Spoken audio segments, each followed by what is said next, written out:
Welcome to Unity Inspired Living. Our community began in 1989 as a small worldwide Unity book study group, and we've continued the momentum as an ever-evolving spiritual community.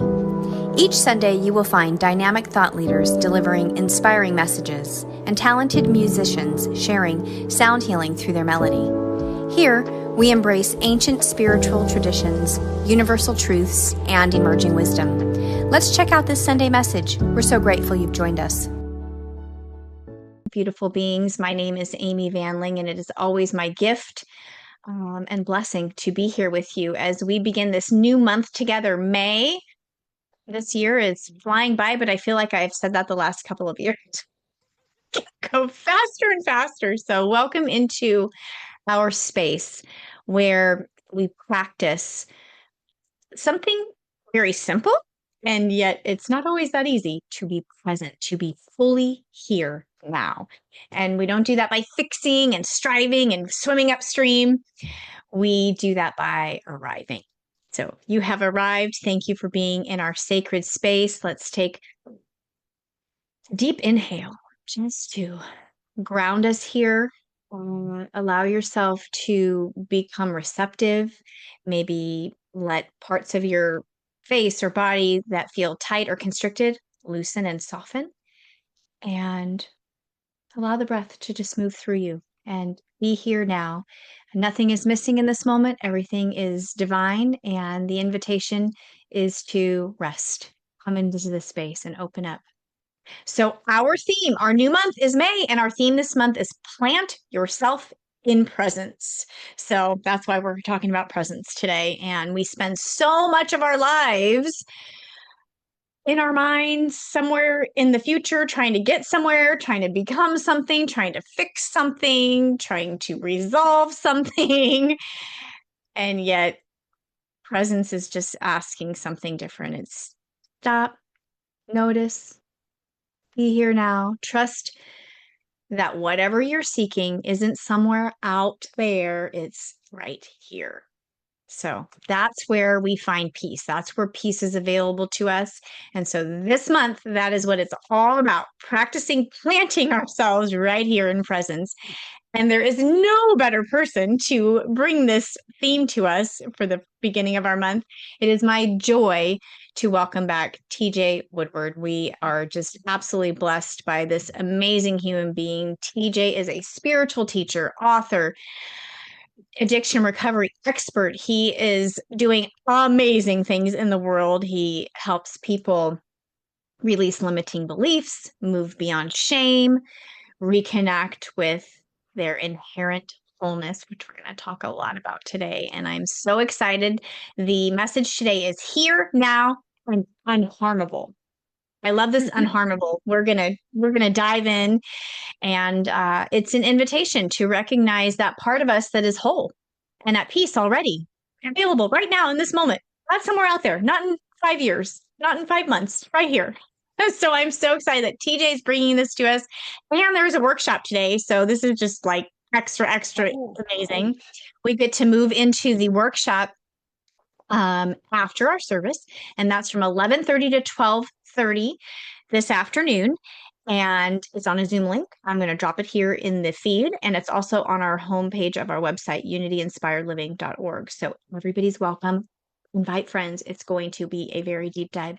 Thank you, TJ, for being a sacred yes to us and saying, I'm going to take you guys somewhere really deep today. Because we know that you do. We're grateful for you. We also have on the screen, and I'm very honored to have Beverly be back with us this morning. Beverly is a musician, a sound healer. She is so deeply rooted, period. And what she offers is more than just music. It's an experience. So we invite you to be in this present moment for the transformation that this sound healing offers. So thank you, Beverly B, for saying yes to us and being here with us. And you will also see this amazing being who's floating in the cosmos, Pat, and she is so excited about her new computer, and she gets to have different backgrounds now. And that's a pretty cool one. We are so grateful for you, Pat, and your presence and your love and your dedication to our community. Pat is here as our inspirational reader. So she's going to be bringing an inspirational reading to us today. I think I heard it's more like a poem, and I'm excited about this. And she is going to guide us in our prosperity and practice piece. So thank you to the beautiful luminous beings on our screen. And thank you for all of you tuning in on the live stream. We are so grateful for this space that we are creating together. I like to center ourselves in our purpose that guides our path and just remind us what our mission here is together. It kind of keeps us on course. So, our mission here at Unity Inspired Living is fostering love and wisdom, inspiring transformation, offering compassionate outreach, and embracing unity. So, thank you for being on this mission with us. As we always do, we open up with a community song, and this is our way of arriving, allowing the vibration to move through your body. So I'm going to hand the screen over to Beverly B for our opening community song. All right. Thank you. Well, um, all right. So last night I was asking, okay, what is the community song going to be? And I just wasn't getting an answer. And then I got the answer and I thought, are you sure that's what I'm supposed to be doing? And I'm going to just be obedient. But I have to tell a quick little story. Um, we were talking about unharmable, and it goes hand in hand what I'm about to do. And even the theme for this and I keep forgetting what it is. I don't know why.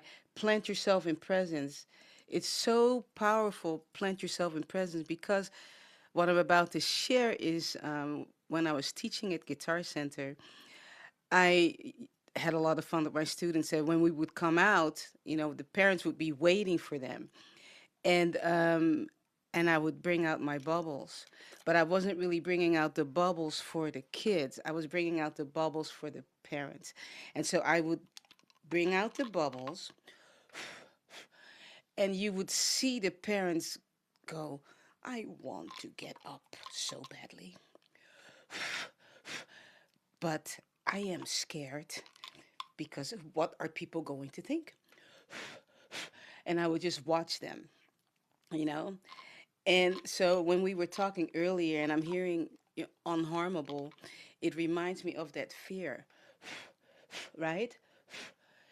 And so there's another story I'm going to share really quick. I know you guys want to pop them, so go ahead. Just make believe like you're popping them. It's okay. And I was at the airport picking up a friend, and she was with her daughter. And I was just standing there waiting, and I had my bubbles. So she was in line, and I'm at the Honolulu airport. A lot of people are passing by, and I took out the bubbles, and I had a big one. And I just started blowing bubbles. And this lady came up to me, and she said to me, she said, "Thank you so much. You just basically made my day." I had no idea what she was going through, and so it just reminds us that um, I'm supposed to do a song, but this is your song for this morning. For you to know that you don't need to be afraid to blow bubbles or whatever it is, like unharmable, you know? Who's gonna hurt you? Think about that, right? So TJ, I have to check out your what you're doing because basically for me the bubbles, I see people like they want to lift that finger, you know. You just see them like I want to pop it, and that basically. So thank you so much.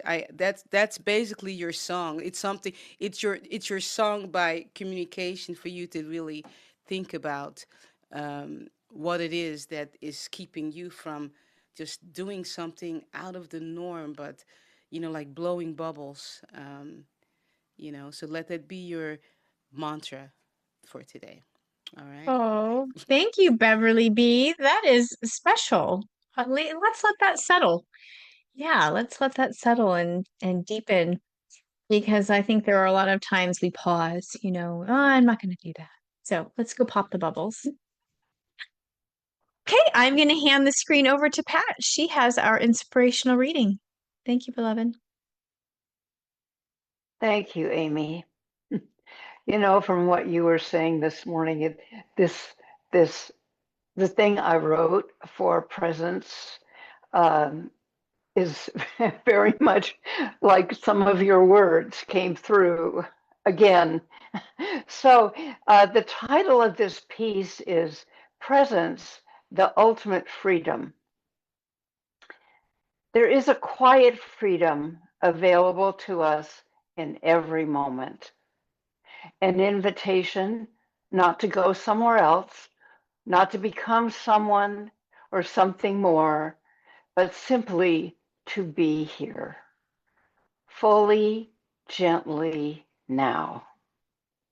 We often live life as life is just ahead of us in the next decision, the next healing, the next understanding.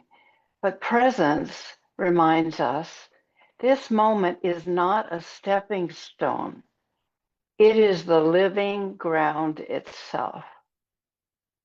To plant yourself in presence is an act of trust.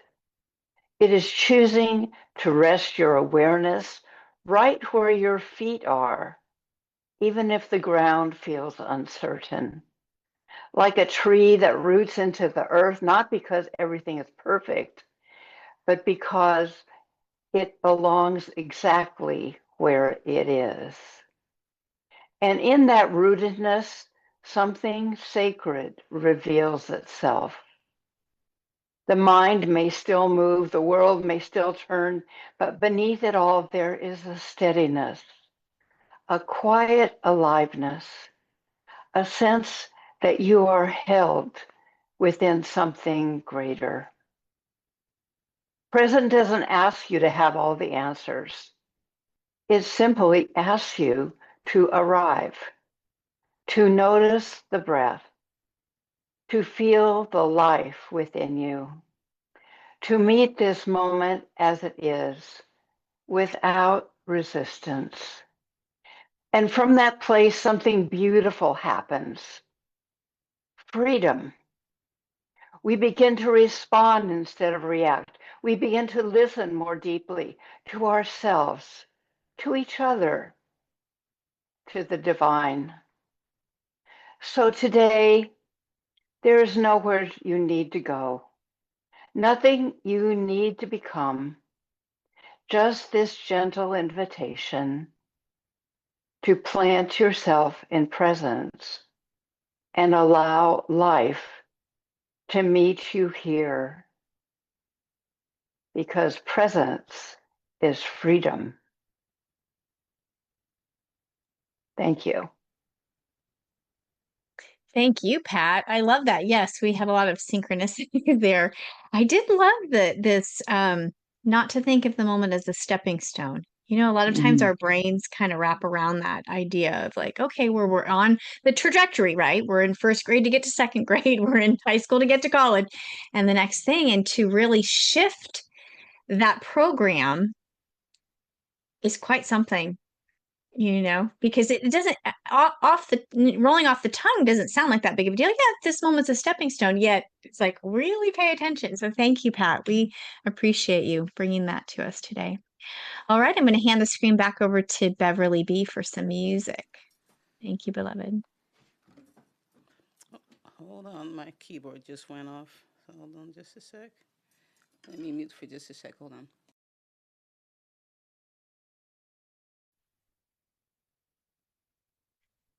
We are holding on, and I would sing if I could carry a tune, but we spoke about this morning before going live. And You can sing along. Come on.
I was trying to find the ending. I thought, oh my gosh, I hope we're not going to be here all day.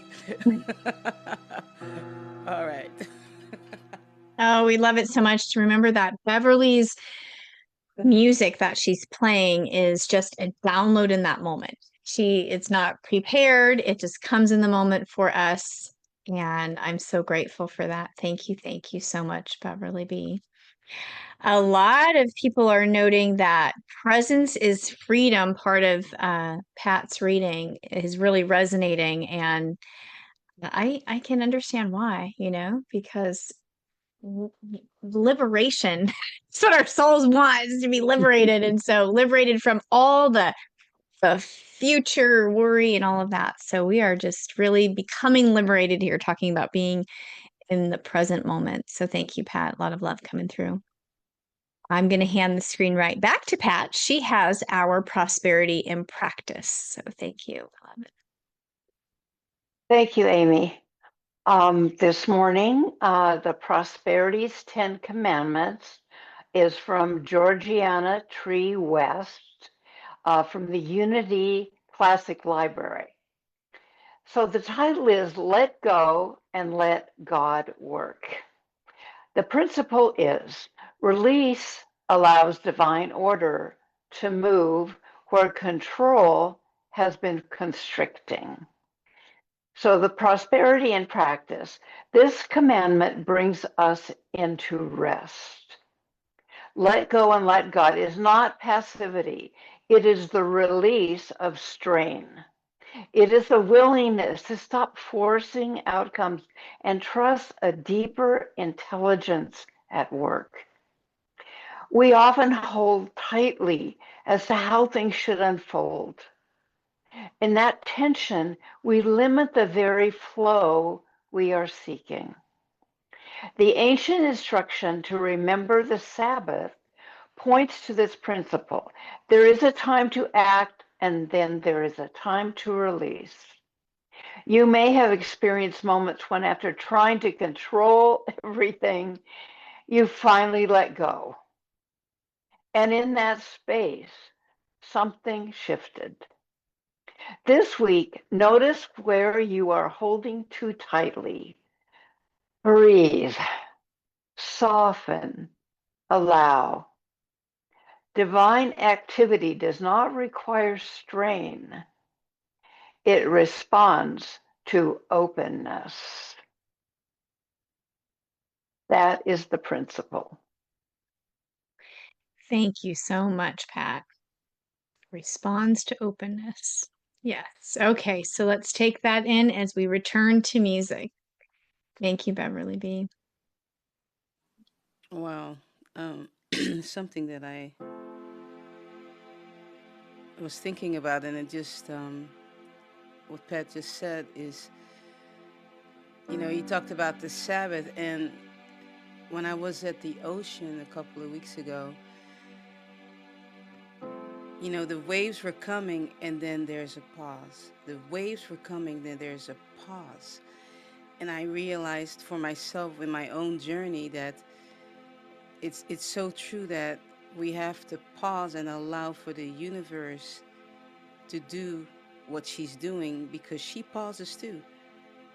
Because the ocean pause, the ocean pause.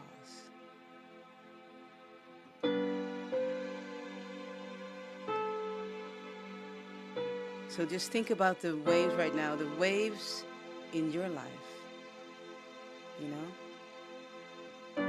and try to find the pauses.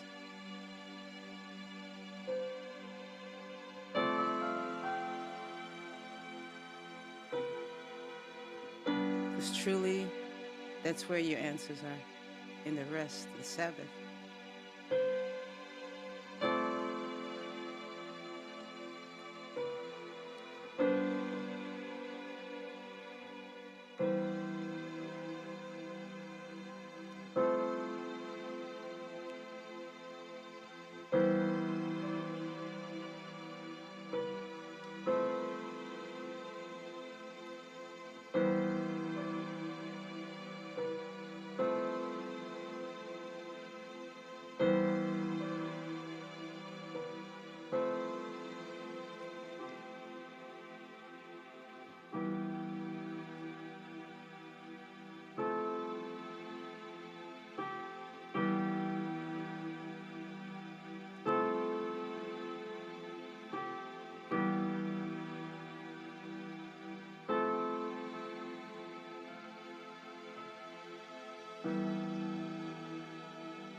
Hmm.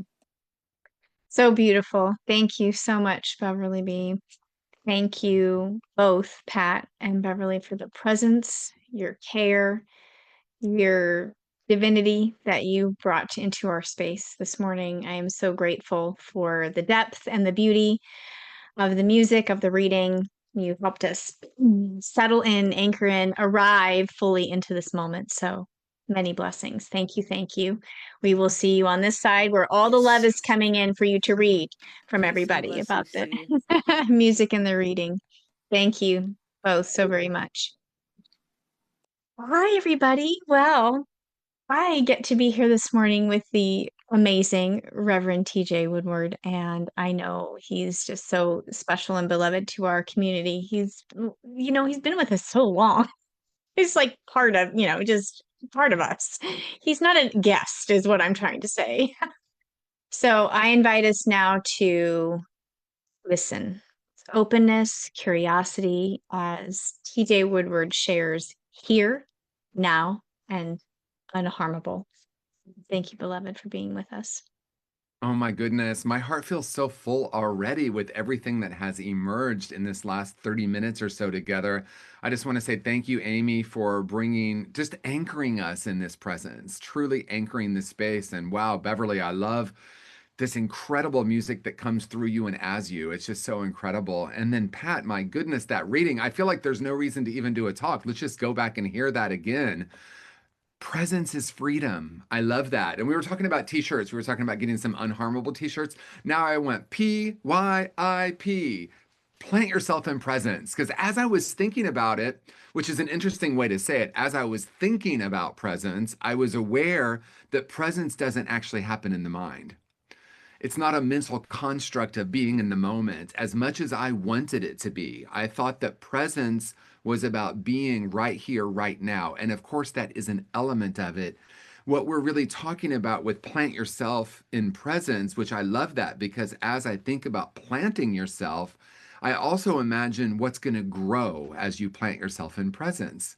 And that there is a big difference between being present and being the presence.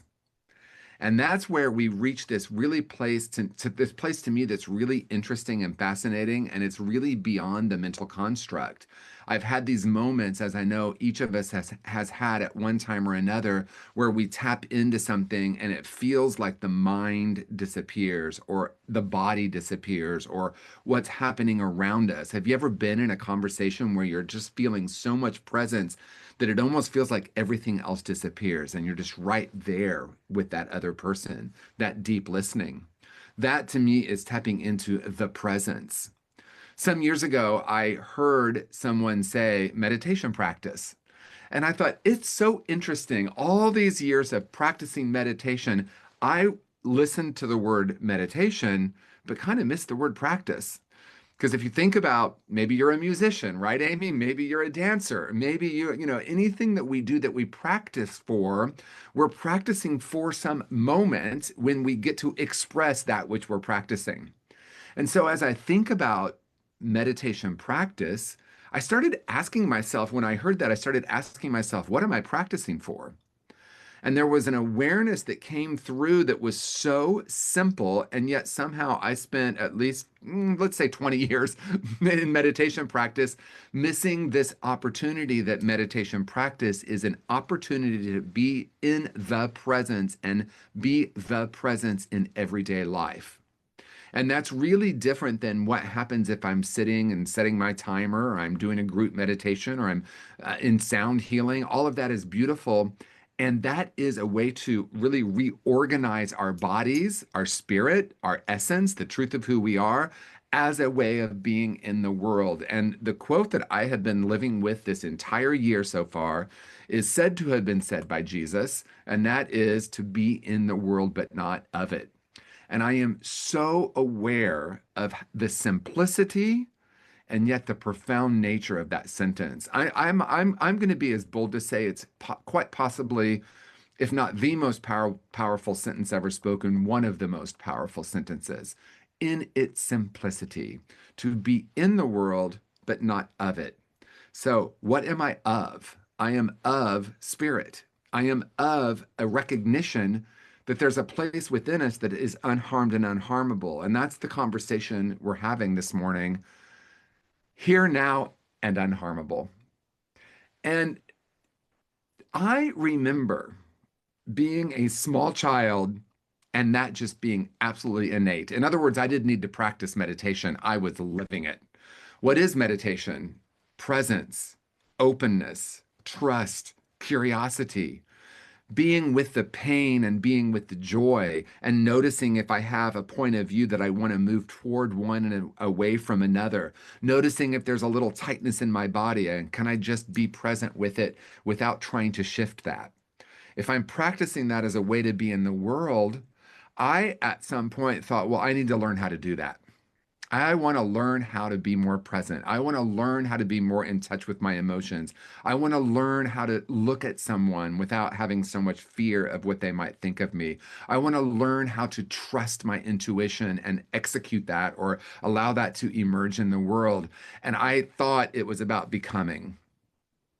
And I love what Pat said, and Amy, you pointed out that presence is not a stepping stone, it is a way of being. And I added that last part as a way of being, but not as a way of becoming.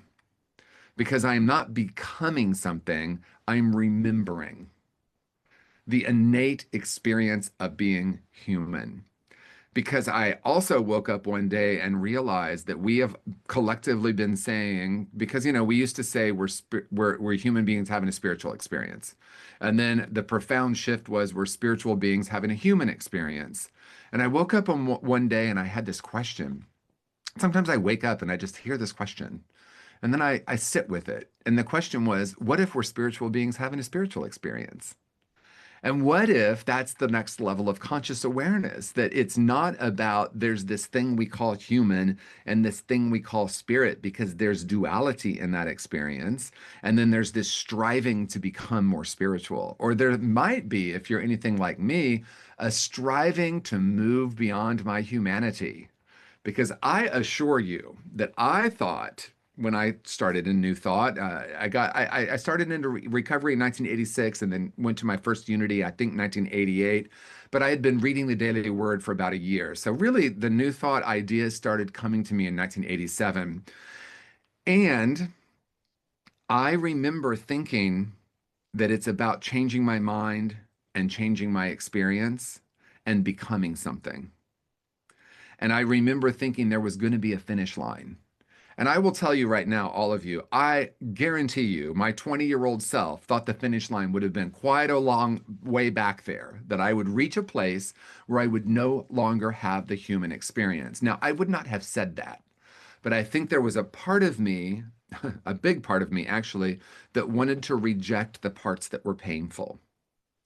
And I've been really aware in the last few weeks of the powerful awareness to hold what I call the darkness and the light equally with openness, love, and compassion. And the awareness came through, how do I support another person in that, right? How do I support a friend, or maybe it's a client for me, or maybe it's someone I'm training or a workshop I'm leading. How do I hold and meet someone? I did an interview on my show Unharmable, and I'm going to just plug it because these conversations have been incredible.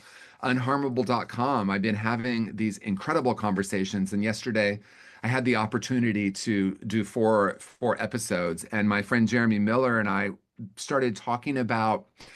He started talking about the metaphor of the cave and being the one who holds the light in the cave. And as he was saying it, I was aware that yes, it's holding the light in the darkness for myself and another. It's also honoring and embracing the darkness. It's going into the cave with someone and meeting them there and holding what we might call the darkness. And again, that's really duality anyway, to think that pain is somehow dark and joy is somehow light. When I meet someone in this curiosity, I can meet you in your pain and darkness. I'm not afraid to go there with you. And at the same time, I also hold the lantern of light for you. And there's something so powerful there that words are hard to describe this experience, I think that's the presence. Because what happens is, if I'm in my mind and I'm trying to be present, there is duality in my thinking. I'm thinking that there is something good or bad or right or wrong. I want to be clear, there's nothing inherently wrong with that. And yet, as Pat instructed us so beautifully or offered us a possibility, true freedom is in the presence. And in the presence, I move beyond judgment. It doesn't mean my mind. See, this is where I thought there would be a finish line. I thought the finish line would be I would never have another judgment. I would never have another opinion. I would never think that I had something that seemed pleasant or something that seemed difficult. And that moment where I said, what if everything, or a voice within me maybe said, what if it's all spiritual? What if it's all the journey? And again, the journey is not toward, it's a remembering. And in that remembering, that true presence, we move beyond judgment.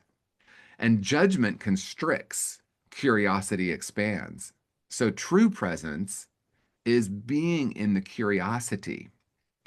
And as I've been reflecting on presence and the unharmable self, I've been really aware of what gets created when I live in my mind and what might get created to understand that the innate experience of being human is beyond the mind.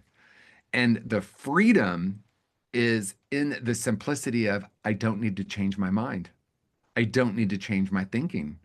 I want to be clear about something. So we're going to take a little journey because it's paradoxical. I heard someone once say to truly speak about spirituality or consciousness is to speak in paradox because it's not about changing the story. It's about living beyond it. It's an understanding that I have thoughts, but I'm not my thoughts. Now, how many times have we heard that? And I bet we've all said it too. I have thoughts, but I'm not my thoughts.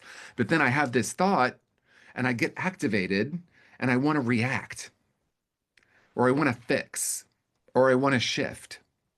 If I understood, not just intellectually, but understood at a very deep level that I'm not my thoughts, I would not get activated by that experience. I would say, isn't that interesting that I'm thinking that? Isn't it interesting that I have that judgment? And I remember a profound moment, again, in a meditation practice, and I don't remember who the teacher was at the time. The instruction was to, as we've all been in meditation practice, allow your thoughts to come and go like they are in a cloud. Allow your thoughts to come and go like a wave. And there was this process, and it felt like about 4 hours. It was probably about 10 minutes at the time, of becoming the observer of the thought. Become the observer of the thought and allow the thoughts to come and go. And there was this moment where whoever was leading the meditation practice asked the most simple yet profound question: if I'm not my thoughts, who and what am I? And I remember Reverend Joan Stedman talks about that a lot. Who is the observer? And if I'm not the thought, it's something I have, but not who and what I am, then who or what is observing? And as I sat on that, I started to have an experience in my body that was beyond the mind. It wasn't about changing the thought. It was an awareness that felt like an electricity, a bolt of lightning going very deep within me, not as an understanding, but as an experience. Oh my gosh. I have this mind, and this mind is incredible, and it's powerful, and it's useful as long as it's not the one in charge, or if I believe it's the truth of who I am, or if I want to go on the advanced course, or maybe it's less advanced course, I think I'm right. I think I'm right about this. You know what? It's like, how simple is it to realize that when I am in the perspective of right and wrong, I suffer. And when I am in true presence, I have freedom. And freedom does not mean that the outer conditions of the world, and let's be clear, my thoughts are an outer condition of the world. I want everyone to lean in to that for a moment. It's not about, and here's the paradox, it's not about changing my thoughts. It's about moving beyond them and understanding that there's an ultimate observer that sees those thoughts. And the paradox is, As soon as I'm able to do that, the thoughts lose their power.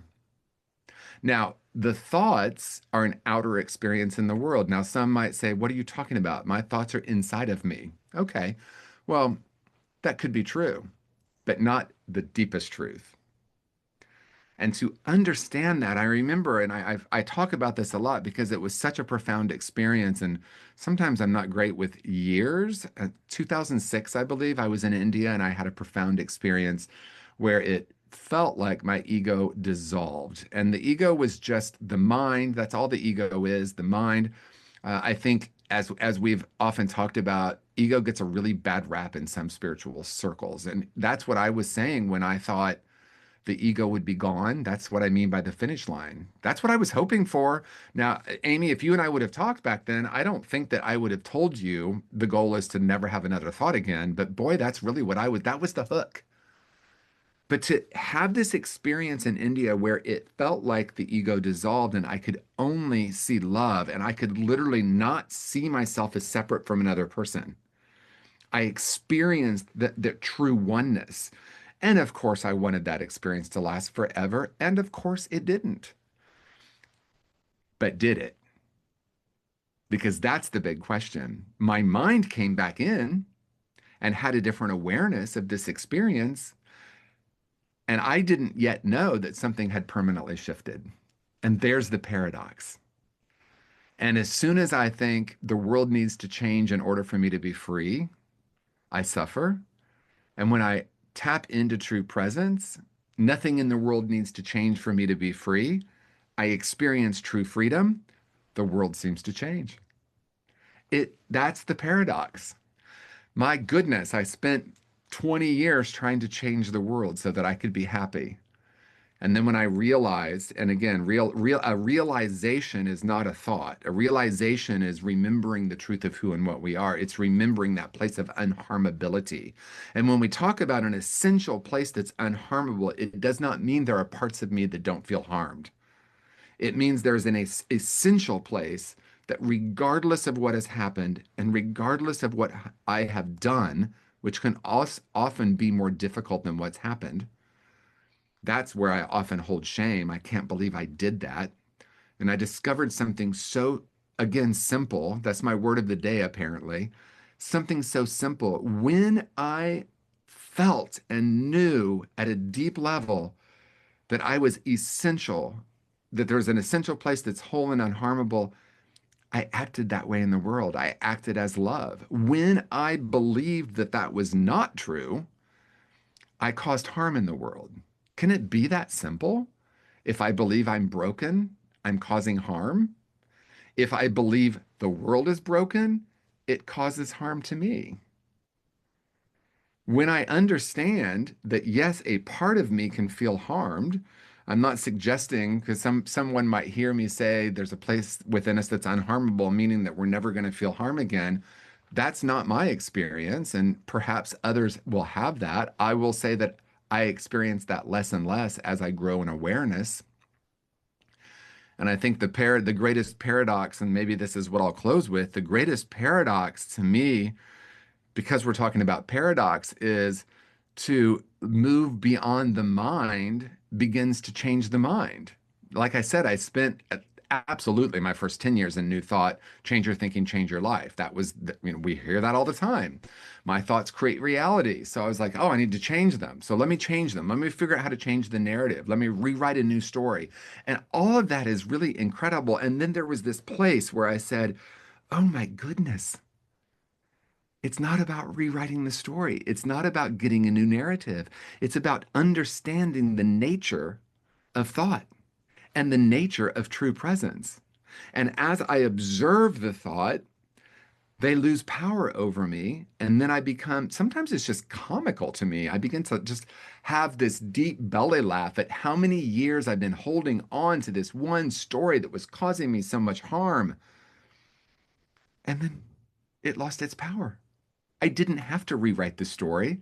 I just thought, isn't that interesting that I've been thinking that about myself and the world for the last 20 years and getting the same result? How powerful and how simple it is to plant yourself in presence. And to plant yourself in presence is to plant a seed. And if I think about a seed, we put it in the fertile soil of consciousness and await its growth. But we're not passive there. We feed it, we water it, we honor that we need to be in that place of the darkness for a while, and then the new growth happens. Again, a paradox. I don't make the growth. I don't plant a seed in the ground and make a maple tree. But if I put a maple seed in and I create the conditions for its growth, it grows. Life is always growing. I remember walking down a sidewalk one time and seeing a crack in the sidewalk and all that stuff growing out of it. We might call it weeds. But life is always wanting to grow. And the only thing that in many cases, about 99.999% of the time, the only thing that prevents the growth that I'm seeking is the conditions that I'm not allowing for it to grow. Visioning, meditation, trust, openness. Plant yourself in presence, discover or to remember or recognize. In other words, move. I know recognize is a thought, but to move beyond, I'll have to create a new word, something beyond cognition into an igniting of something so much more powerful. Not becoming something, but remembering the deepest truth of who and what we are. As always, I'm so grateful to be here. Peace and blessings, everyone. As always, we are so grateful that you are here. Thank you, Amy. And bring us such a powerful and profound and illuminating message. As you were speaking, I was jotting down a lot of little things you were saying here. Becoming and something about becoming aware. It's like we need we need the presence. We need to be still in this moment to become aware of those you were talking about, all of a sudden becoming aware of, oh, I've been having that thought pattern for my whole life or however long. And now I'm realizing I can move beyond that. And it's not so much about changing or rewriting that thought. It's like, oh, I can dance with that in a different way. It doesn't have the same hold. And I think it begins with that awareness to even know that thought is there. Because until we know that that's a program running, Mhm. we can't move beyond until there's so Well, many points here. Go Well, ahead. I love what you're saying. It's so important because it's so true. I wasn't aware that my narrative was creating my life. And so to become aware, it really allows myself to have a lot of compassion for my journey because change your thinking, change your life is that point of like, oh, my narrative is creating reality. And Mm-hmm. that took me a decade because I'm like, no, that's not true. It's happening. I see it. There it is. It's a fact, right? So, but Right. and so it is a journey of that. So I really appreciate you brought that into it.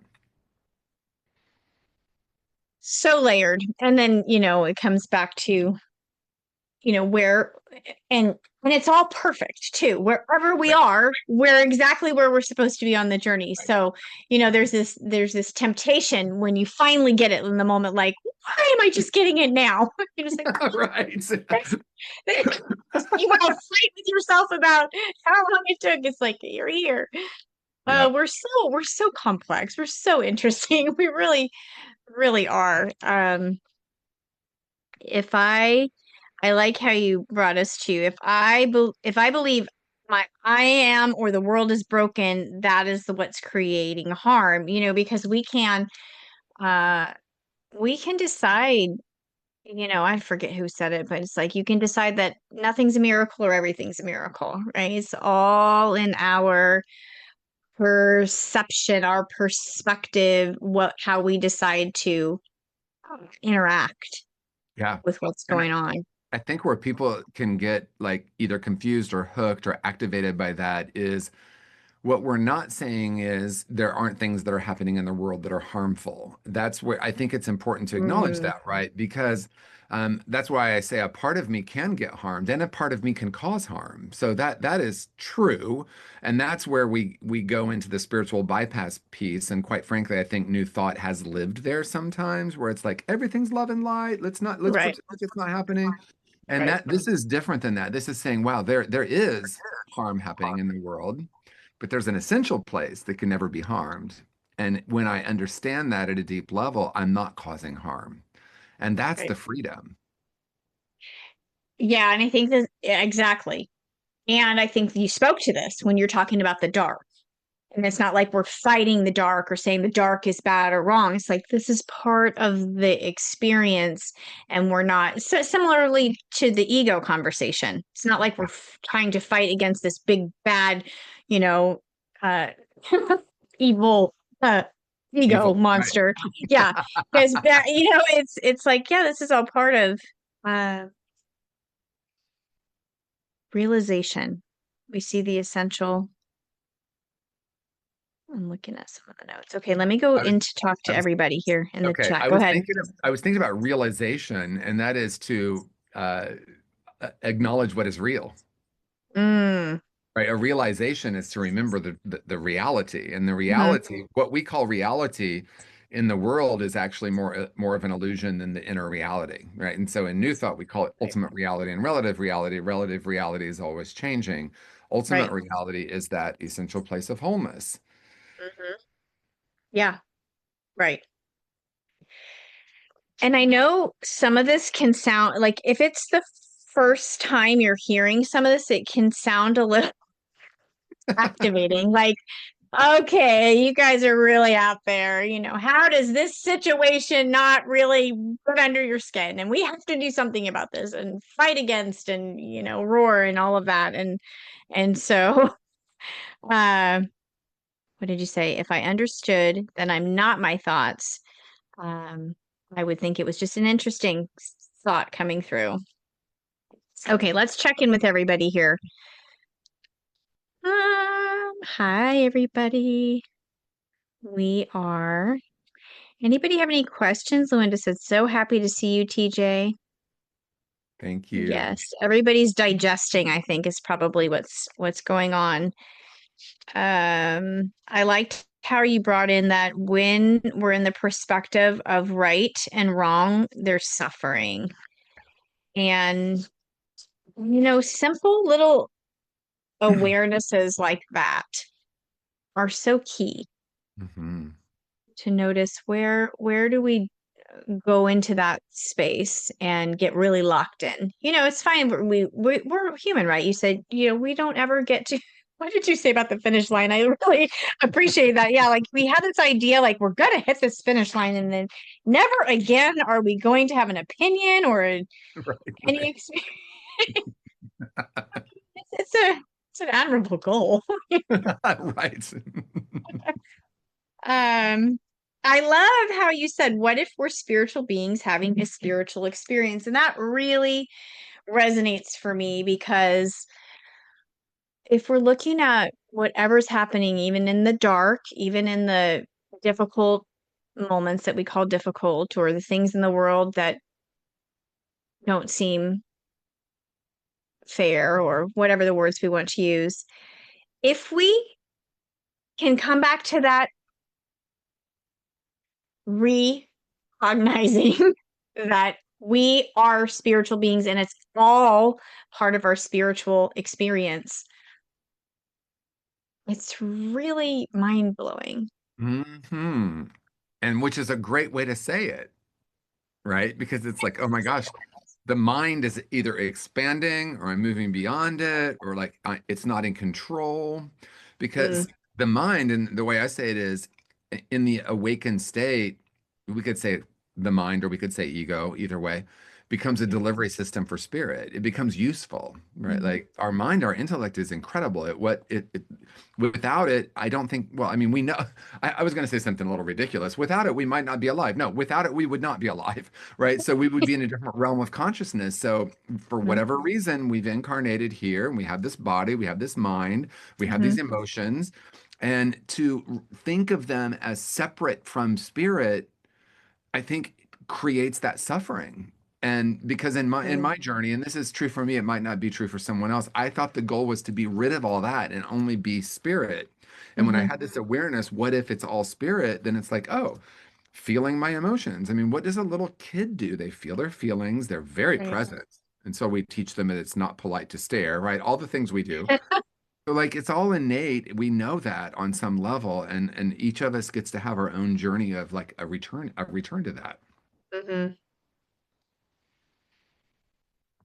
Yeah, that's so big of another dive. So I thought, are we Good thing, gonna, am I gonna dive there or good thing we maybe have a let's check. workshop, right? Good thing we have a workshop. Yes, because there's a lot there. Um, okay, well, unless my phone is just slow and they're not loading, I think everybody is digesting. Yes. Yes. Okay. So we are going to go into the workshop and talk about how TJ started this be in the world, but not of it. I really, really appreciated that because it's a different experience when we start diving into how are we unharmable and really looking at maybe sometimes the patterns that this goes into the suffering conversation that like what are we gaining if we just keep ruminating on that suffering, like there's maybe something there to excavate and figure out, and I know we're going to go into all of this in the workshop or parts of this.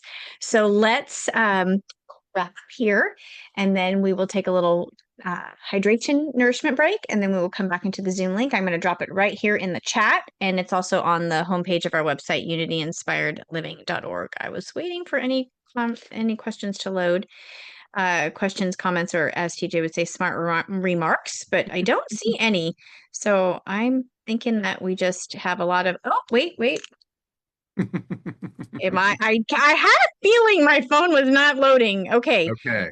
Bam, Michael J said, bam, workshop. Wonderful reminders, TJ. Planting a seed in your mind and letting it grow. Erica says, asking the right questions about those beliefs to exchange them for better. Jan says, I resonate with the statement. I have this mind and it is useful as long as I don't think I'm right. Yeah, the Right. right, the right, wrong. Ooh, we can trap there. We learn so much shame and conditioning. We have to learn to be again, like you said. So looking forward to the workshop. Yes, yes. Okay.